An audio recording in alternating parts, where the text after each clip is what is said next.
Those Days with the Monsters, Part 15. The captain was gone.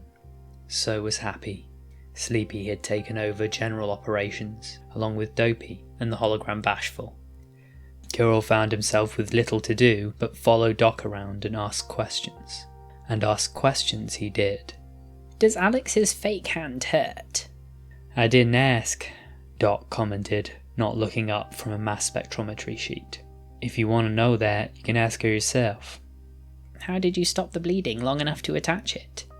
I wasn't the one to attach it, but we don't try to put it on right away. We wait until it's healed over, so we can do it in a controlled way. Kirill's frills flared red in alarm. You just wait and let the arm heal. That kind of wound heals? Do you grow new hands? Doc made the cumin amusement noise. No.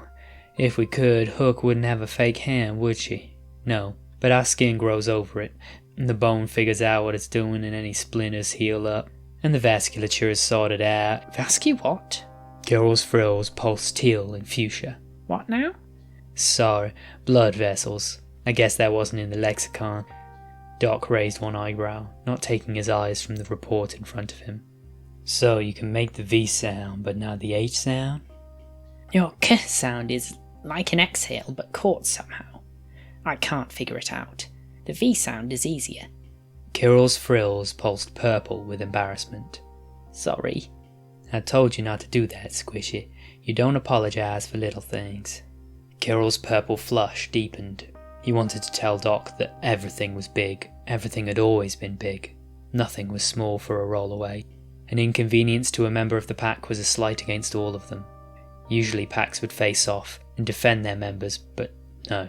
Nothing had ever been small. Nothing had ever not needed an apology. Even on Core 5, things had been better when he apologized for everything he could. Right. So wait, you can grow blood vessels? Oh yeah, it's a big part of the healing process. We can't do it all the time, and some of the time it doesn't come in time. But it does happen. Quite a bit, actually. Kirill stood still for a moment, digesting this information. So you had to wait for Alex's body to finish fixing itself before putting the hand on? Again, not me, but that's essentially what we have to do. It's better to space out the trauma. After a moment, Kirill whispered, It's almost like you're built to survive that. You're not wrong. Doc began writing notes on the report in his holopad. Earth is a death world after all. Something that can't manage a little trauma isn't going to last long. Kirill sighed, suddenly feeling very inadequate. So you can handle losing a limb and recover from it? Well, with treatment, yes. We have to stop the bleeding, but our bodies have some ways to handle it. Anything else I should know humans can survive? Doc sat quietly for a moment. Don't think you're ready for the list yet. We can take a lot of punishment. Kirill nodded. If there was one thing he was learning, it was that he wasn't ready for humans in general. What are you doing? He finally asked. I'm checking the Tizik's compound to see what I can do with it. I don't have enough neural tissue to target a receptor, but at least I can get some information. He took a small sample of something with a tool and slipped it into a tiny hole in the top of a machine, which soon spit out a complicated set of lines. Anything to avoid sitting around, and a shout came from the shuttle dock nearby. Bashful! Cheese it! Buckle up, Squishy. Doc tossed Kirill to a seat embedded in the wall nearby.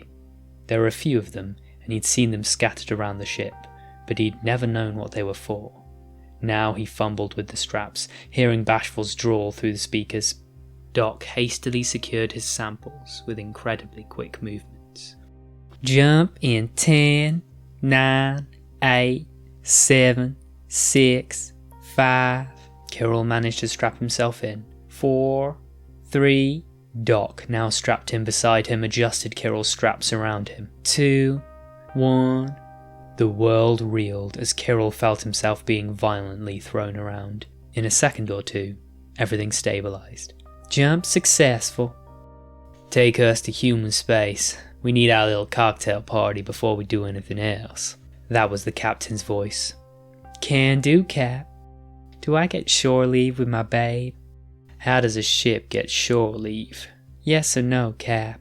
A sigh, barely audible from that distance. Sure. Oh, thanks, Cap.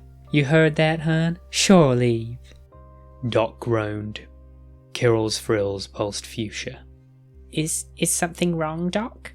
Don't be bashful getting shore leave. We're gonna need to leave the ship for a while. It gets a little sappy. Sappy? Doc made a sound somewhere between a sigh and the Cuman amusement sound. Yeah, sappy. Hopefully you won't find out. Kirill was curious, but after some thought he accepted Doc's statement. Hey Doc, got you something. Happy marched into the room once the ship had settled into jump travel, pushing a large silver box ahead of him.